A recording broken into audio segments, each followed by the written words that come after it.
ዛሬ ምስራቅ ጎጃም ስናን ወረዳ ያሉ ባለስልጣናቶችን ነው ድድብናቸውን ነው የምነግራችሁ። ብልጽግና የጅልነቱ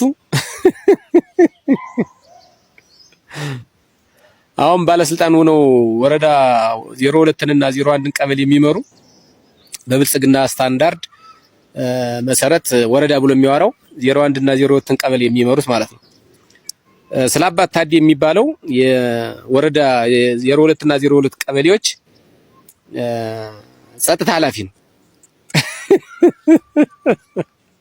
እና የትምህርት ደረጃው አራተኛ ክፍል ነው። አራተኛ ክፍል ነው። ካሁን በፊት ፋይናንስ አካባቢ ነበር የነበረው እና የትምህርት ማስረጃው ትክክል ስላልሆነ ተባሮ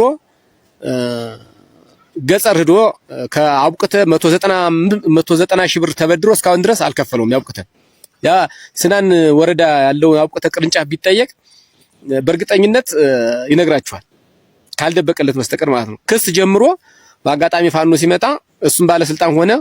አሁን ቅርንጫፉ የቁጠባው ቅርንጫፍ አልጠየቀውም እና ከደብረ ማርቆስ ዲግሪ ገዝቷል። አሁን የትምህርት ትክክለኛ የትምህርት ማስረጃው አራተኛ ክፍል ነው። አሁን ገዝቶ በዲግሪ እየተባለ በዲግሪ የመንግስት ባለስልጣን ሆኗል ማለት ነው። በተጨባጭ አሁን ምርመራ ቢደረግ ስላባት ታዴ ከአራተኛ ክፍል በላይ የትምህርት ማስረጃ የለውም። አንዴ ከማንዴላ ጋር የርቀት ትምህርት ጀምሮ ነበር፣ አምስተኛ ክፍል ማለት ነው። አምስተኛ ክፍል ከደብረ ማርቆስ የርቀት ትምህርት ማንዴላ እንትን ብሎ ተመዝግቦ ይማር ነበረ። አሳይመንት እኔም እሰራለት ነበር። አንድ ጓደኛ ደግሞ አለ፣ ስሙን መጥራት አልፈልግም።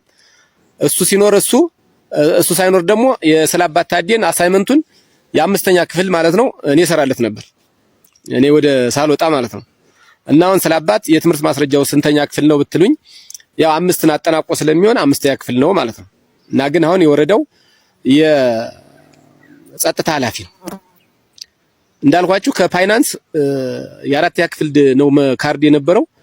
ተዛ ተባረረና ገጸር ቁጭ አለ። ገጸር ደግሞ በቁጠባ 190 ሺህ ብር ተበድሮ ላም ገዛ። ላም ሲጠብቅ ነበር የነበረው። በአጋጣሚ አባይ ባንክ ዘበኛ ተቀጠረና እዛ ቁጭ አለ። አባይ ባንክ የአምስተኛ ክፍል ነው ካርድ ያስፈልገው የነበረ። በዛች በአምስተኛ ክፍሉ ካርድ አባይ ባንክ ዘበኛ ተቀጠረ። ከዛ በኋላ ፋኖ ስግል ሲጀምር እና ፋኖ ከተማውን ለቆ ሲወጣ ሰው ሲጠፋ ማን ተደረገ? ስላባት ታዴ ማለት ነው። እንግዲህ ወረዳውን የሚሰሩትን ነው የምነግራችሁ። የምንሻ ጽሕፈት ቤት ኃላፊው ሙሉ ጫኔ ይባላል። የአምስተኛ ልጅ ነው። ሙሉ ጫኔ የ10ኛ ክፍል ካርድ አለው። የ10ኛ ክፍል ካርድ አለው። እሱም እንዲህ ዲግሪትን ከደብረ ማርቆስ ገዝቶ አምጥቷታል። በተጨባጭ ነው የምነግራችሁ፣ ስም ለማክፋት አይደለም። ሙሉ ጫኔ ወደ መጀመሪያ ወደ ሚኒሻ ጽሕፈት ቤት ሲገባ የ10ኛ ክፍል ካርድ ነበረው። በእርግጥ ዘማች ነው፣ ወታደር ነበረ፣ ጓደኛዬ ነው። ሚስጥሩን ስለማውቅ ነው። እና በዛች በ10ኛ ክፍል ተወዳድሮ ሚኒሻ ጽሕፈት ቤት ገባ። ብልጽግና በህይወት በነበረበት ጊዜ ማለት ነው። አሁን ብልጽግና ሳይቀበር ከዛ በኋላ ዛች ሚኒሻ ጽሕፈት ቤት እየሰራ እያለ ከደብረ ማርቆስ ዲግሪ ገዝቶ አመጣ። እኔ የትኛው መስሪያ ቤት እንደሚሰጠው እርግጠኛ አይደለሁም። እሱን ደግሞ ቆይቼ ደርስበታለሁ። ወይ ምን አይነት ሰው እንደሚሰራለት ደግሞ በቀጻይ አፈንፍኛ አገኛታለሁ።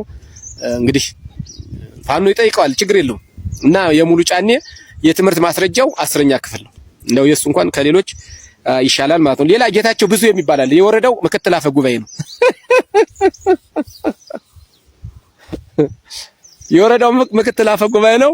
እሱ የ4ኛ ክፍል ካርድ ነው ያለው።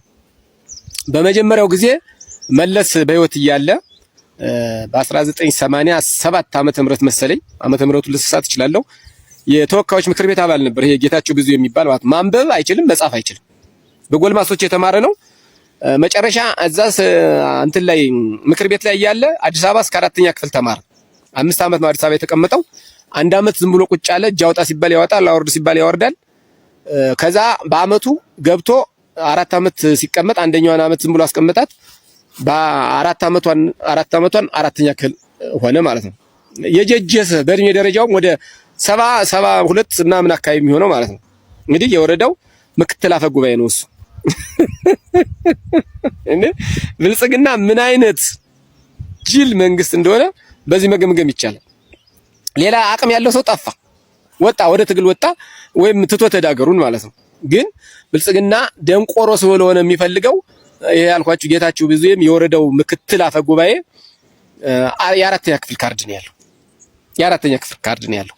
እሱ ይግዛ እርግጠኛ አይደለሁ፣ ግን ምናልባት ገዝቶለት ሊሆን ይችላል። እነ ስላባት እነ ሙሉ ሚስጥሩን ስለሚያውቁት ገዝቶ ሊሆን ይችላል። የሱ ይግዛ እርግጠኛ አይደለሁም። በጌታቸው ብዙ እርግጠኛ ሆኜ የምነግራችሁ ያለው የአራተኛ ክፍል ካርድ ነው። የአራተኛ ክፍል ካርድ ነው። ግን በአሁኑ ሰዓት የወረዳው ምክትል አፈ ጉባኤ ነው። ሌላው ሙሉቀን መኮንን ይባላል። ሙሉቀን መኮንን ይባላል።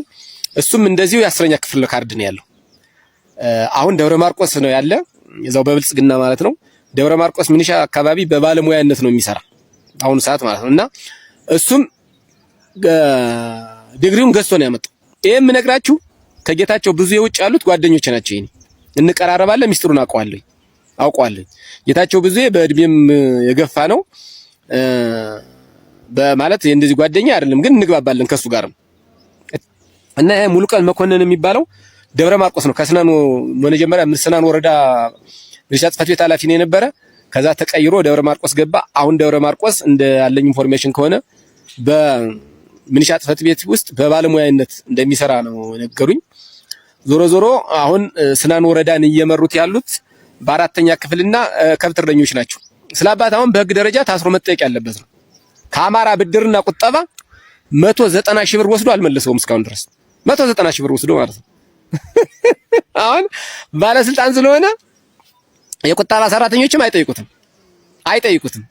ሌላ ግን 20 ሺህ ብር 30 ሺህ ብር የተበደረውን የገጠር ማህበረሰብ ያስቸግራሉ። ስላባት እንግዲህ ከ7 ዓመት በላይ ሆኖታል። ያንን 195 ሺህ ብር የወሰደበት ማለት ነው። ወስዶ ዝም ብሎ ተቀምጧል። ቀደም እንዲመልሰው የሆነ ሙከራ ሞክረው ነበረ ገና ብልጽግና በህይወት እያለ። ኋላ ፋኖ ድብልቅልቁን ሲያወጣው እሱም ሮጦ ደብረ ማርቆስ ገባ። ከዛም እንዳልኳችሁ ይሄንን ኃላፊነት ጅል ሰው የታለ ተብሎ ተፈልጎ ከወረዳው ዋነኛው ጅል እሱ ሆኖ ተገኘ። አሁን የወረዳው የሚሊሻ የጸጥታ ኃላፊ ነው። ስናን ወረዳ ተታዘቡኛላችሁ። በቃ አሁን እንደው እኔ ከዋሻው አሁን ስናን ወረዳ ያላችሁ ሚስጥሩን ስለምታውቁት ስለማትናገሩ ነው ወጣችሁ እንጂ ታውቁታላችሁ።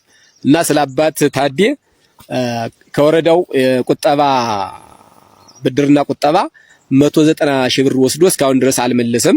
ያው በስልጣኑ እያስፈራራ ነው የተቀምጦ። የትምህርት ደረጃው ደግሞ 4ኛ ክፍል ነው። አንተን ማለት 5ኛ ክፍል ነው። ከደብረ ማርቆስ ማንዴላ በርቀት ተመዝግቦ እንትን እያለ ይማር ነበር እየመጣለት ማለት ነው። እና አሳይመንት እኔ ብዙ ቀን ሰርችለታለሁ። እና አንድ ጓደኛ እንዳልኳችሁ በጣም ፈጣን ልጅ አለ፣ ዲግሪ ምናምን ያለው ልጅ እሱ ይሰራለት ነበር። ከኔ የተሻለ ደግሞ እሱ አለው፣ እሱ ይሰራለት ነበር። እና መጨረሻ ላይ 5ኛ ክፍል ካርድ ዟት ነበረ። በዛች 5ኛ ክፍል ካርድ አባይ ባንክ ላይ በዘበኝነት ተቀጥሮ ሰራ። ከመሃል ሰው ሲጠፋ የተማረ ኃይል እንዳለ ብልጽግናን ሲሸሸው ደናቁራንን ተሰብስበው አሁን ስናን ወረዳን የሚያደንቁራት ያሉ በ4ኛ ክፍል የትምህርት ማስረጃ በ80 ዓመት አሮጊት በነ ጌታቸው ብዙ አሁን ያልኳቸው 4ኛ ክፍል ነው። የወረዳው የምክትል አፈ ጉባኤ ነው ማለት ነው። እና እንደዚህ አይነት ነው ሀገሪቱ የምትመራ። እንግዲህ ከመለስ ከአበጅ ጀምሮ በቃ እንግዲህ የደንቆሮ ጊዜ ነው። ምን ታደርገዋለህ? መቻል ነው፣ ምንም ማድረግ አይቻልም።